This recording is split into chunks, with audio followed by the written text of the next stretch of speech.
Thanks.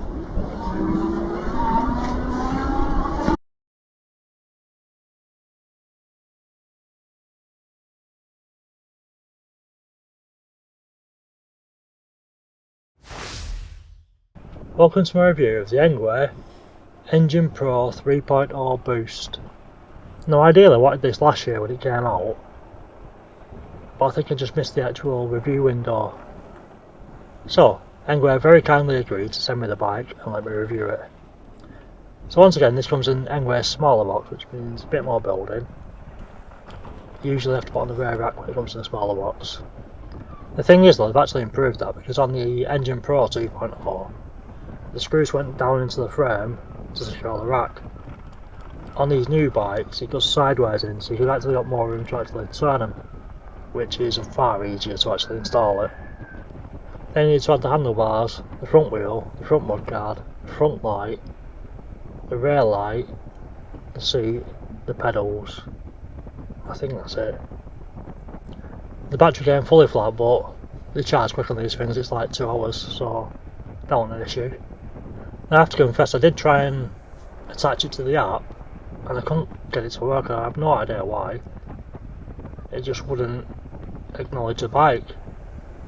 I tried a few times and it was the same thing every time. Weirdly, after I'd reviewed it, charged the battery, put it back in and turned it on, a little LED on the frame was flashing white, and then it let me pair it to my phone. So it works perfectly now, it just didn't the first time for some reason. So the bike was all built and ready to review, charged. But before we get into the review, let's have a look at the bits. I don't normally do, but I'll start with the frame because I did an EP2 3.0 boost as well. Basically the frame's really nice, it's well built, there's no visible welds, it looks smooth and shiny, it looks like it's a new model, it looks like an upgrade. It is thinner than the old frame, probably stronger, but it's thinner, and it doesn't look as beefy, but it's better built. This one actually feels like ENGWE built a frame rather than it was like, there's this generic frame that everybody's using, we'll just use that. So it is a big change. The next logical place to look is the battery.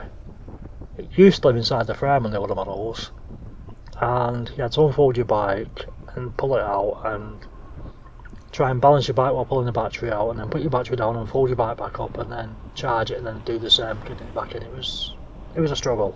It wasn't fun at all. So the new battery place is behind the seat.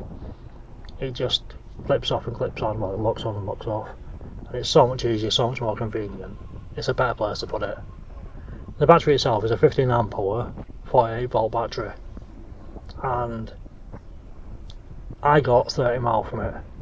But the thing is, with these bikes with the Bluetooth and it talking to your phone, there is more battery drain when it's just stood there. So I'd already used some before I started reviewing it, so probably 30-35 mile from it. In addition, these are new, better batteries, and they charge in like 2 hours with a fast charger, which is nothing, and it's far more convenient than the 7-8 hours of the old ones. Now I have to confess, I remember these being launched as like the biggest and best improvement ever on a model of ENGWE's, and when I saw the glimpses of pictures, the battery behind the seat, I assumed there's no rear battery in the frame. I was thinking, ooh, dual batteries, that'd be a good thing.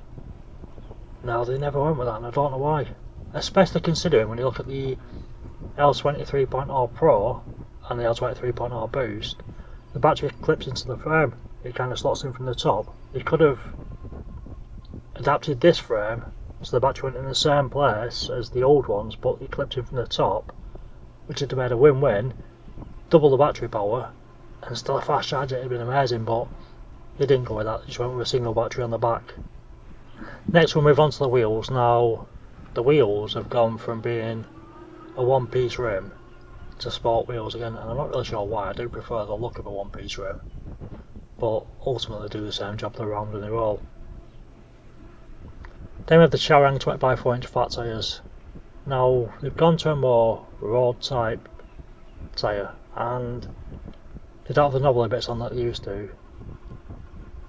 I'm not really sure why, because I prefer the old tyres. These ones are not bad on dry roads, but then when you get a bit of wet or a bit of a slippy surface, they're a bit iffy. And they're kind of meant to roll quieter, but then new, they squeak a lot. Like, I'm pretty sure the tyres that are making this weird kind of like, it's like a seagull in the background constantly like squeaking, and it was kind of doing me head in for a while, to be honest. I think it's because of the new tyres and they need wearing in. But yeah, I'd prefer the old knobbly tyres. Next we have the brakes, and they've gone with 180mm discs and hydraulic brakes. Really nice, to be fair, stopped really well. It's got 7-speed Shimano Tony derailleur. Nice and effective, loads use it, no reason to change it. The pedals are nice, chunky, good grip on them, metal, can't fault the pedals. Oh, the mudguards, they've gone with plastic instead of metal now, which I think is a better option. They're quieter and they did have a lot of problems with metal mudguards. So yeah, I'm happy with the plastic ones.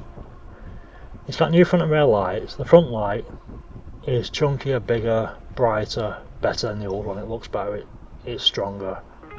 The rear light is the same off the L20 series, or the L20 3.0 series, and the EP2 3.0. Basically it's a brake light, but it's not. It does nothing when you press the levers, but it senses your movement, and if it thinks you're slowing down, it turns the brake light on by itself. So it's very automated, and it works really well, to be honest. Next we'll move to the motor, and ENGWE saying it's 250 watt and 90 Nm of torque, which is pretty nice, to be honest. The display on this is really nice. It's all colourful, it's all bright, looks really good, to be honest. It's definitely an upgrade on the old ones. The buttons are nicer. They're not as chunky and they're a bit more flimsy, but they're nice and easy to press. They're in a good position. They have an horn built in, which is pretty loud actually. It's louder than you expect. So yeah, I'm quite happy with the new upgrade on that side. Now while we're on the display, this is one of ENGWE's top end bikes, and they've built in basically a tracker, and it really works on the app. Like these things, when you charge them with it plugged into the bike, the app will text you and let you know when it's charged. You can actually check through the app on the battery percentage. If your bike is moved unexpectedly, the app will text you and say it's been moved. There's also a setting whereby you can put on a little alarm, but it's not really an alarm, it basically goes woo woo woo to let somebody know they've moved it and they shouldn't be moving it, and then stops. If they move it again, it does it again. So it's kind of an alarm, but it's not an alarm, it's not super loud, but it does text you to say it's been moved. And there is actually a tracker inside this as well that you can track with the app. It's really nice. And honestly, the app features and the tracker in that and the little alarm, I do think they should put them in all the bikes. It's more expensive, and I get that, and we don't all want to pay for it, but then the really nice thing is to have your bike get stolen. A tracker's a really good thing. So yeah, I really do approve of the app. The bike also has dual suspension. Now the front suspension is, from what I can see and what I can tell, the same as all the other ones. They don't seem to have changed that much at all. The rear suspension, however, like, it's quite stiff, but the actual mechanical side of it, the arms, the structure, the design, like, it looks like it's unbreakable. It looks like it's a proper strong design, and I really like that. Now, as far as it being stiff, I don't like bouncy bikes. I don't want to bounce down the street, I want to ride down the street, and I want the suspension to work when I get a pothole or something significant, and then I want it to work. I don't want it to just be bouncing all the time, so I like a stiff suspension. So I actually like this bike a lot. The seat is nice, big, fat and padded, and I don't really see a difference between this one and the old seat. Like, comfort wise, I don't. I think the old seats look better, look sporty. This one looks a bit more mature and grown up, if that makes sense.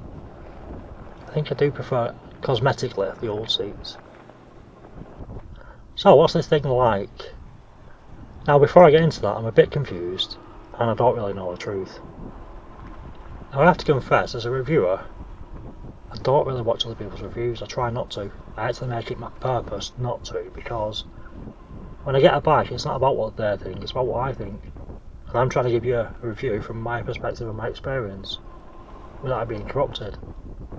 Now, because I didn't get it last year, I was forced to watch other people's reviews, because people will ask me like, oh, should I get this or that? And if I've not reviewed a bike, I can't really tell you, so I've kind of gone to some reviewers that I trust and seen what they said about it to get a general picture of what the bike's like, so I can kind of, not concrete guide you, but give you a more informed, should you buy this or should you buy that, if that makes sense.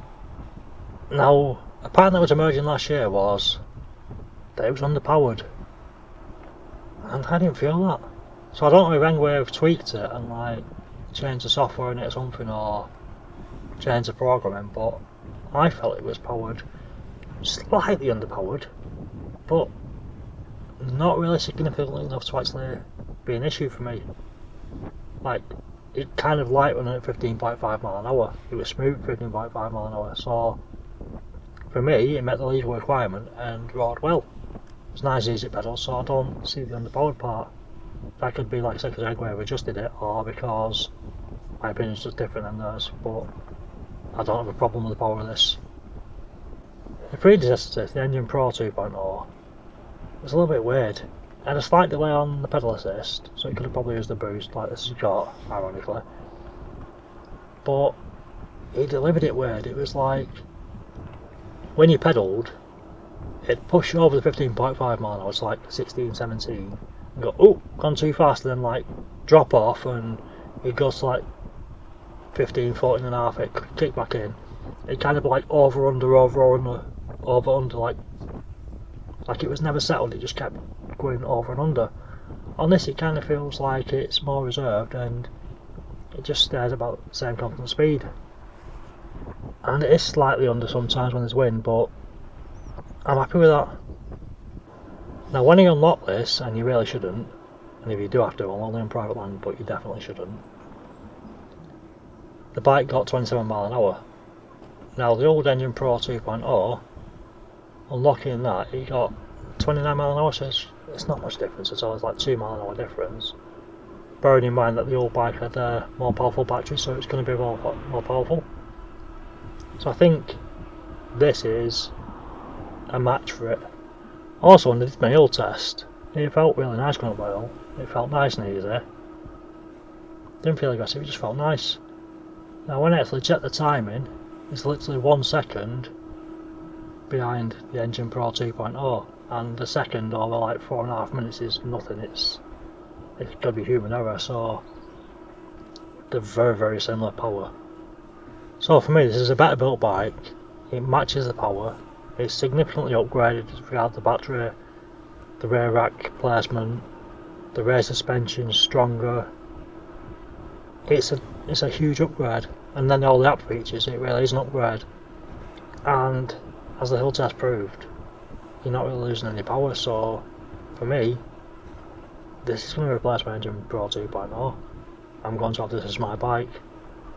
I do still think the Engine Pro 2 is slightly better looking. I do like the chunkier frame, and I also miss the handle between the seat and the actual crossbar. That's a lovely place to grab to pick your bike up and carry it upstairs and stuff, and this doesn't have it, which makes carrying up the stairs far more awkward. And it is a bit heavier as well, I think. Like, it does feel heavy carrying up my stairs, but it's better built and a huge upgrade, so I'm gonna have to change. I think if I'm being honest though, if I am going to change, I'm going to take them tyres off and put some knobbly tyres on for more grip. I just prefer it, it's my preference. I'm probably going to nick the seat off my Engine Pro 2.0 as well and have it looking better. But I think that's all I'll change. The rest I'll happily have as it is. It's a really nice bike, I really do like this one. Now the big difference between this and the old one is 400 quid. And is it 400 quid better? That's a real question, to be honest. I think first of all, performance wise, I don't think you're losing anything. I think it's a fair upgrade. The frame's obviously stronger, newer, nicer. The suspension's much stronger, I believe. I prefer the plastic mud guards. I prefer the way the rear rack mounts. I prefer the way the battery sits and the fact it charges in 2 hours. I think the lights are better, the display is better, and then the app is really good. I really do like the app. It's a lot of money for 400 quid. And I do think you can probably justify it. I think it's probably not quite 400 quid worth better, but I think it's worth the upgrade. I think for me, if it's 250, 300 quid more than the Engine Pro 2, then I don't have any hesitation, but 400 is just a bit much. But I can see why you'd do it. If I was offered either of the 2 bikes, I'd 100% take this. There's not a chance I'd take the other one. It's newer, it's better. But whether or not I'd buy it and spend that 400 quid extra, I don't know. But it is a lot better. So I can't really answer that. I'm really struggling. So I think ultimately I really recommend this bike. As I say, it's going to replace my Engine Pro 2.0, that's for sure. Now, my current favourite is the L20 3.0, and I love that bike. Is this better than that? I really don't know. It's literally chalk and cheese. It really is. And it's so hard to make that decision now. I think over the next few weeks and that I'll see which one I'll levitate towards. I'm going to keep both either way, but like, it could be a contender. I can see why you'd buy this instead, but I can also see why you'd buy the other instead, so they're both really good bikes. So I hope this video helped you and gave you a picture of what it's actually like. If you like the content I'm making, please do like, share and subscribe, it really helps. So if you got this far, thank you for watching, and I'll see you in the next video.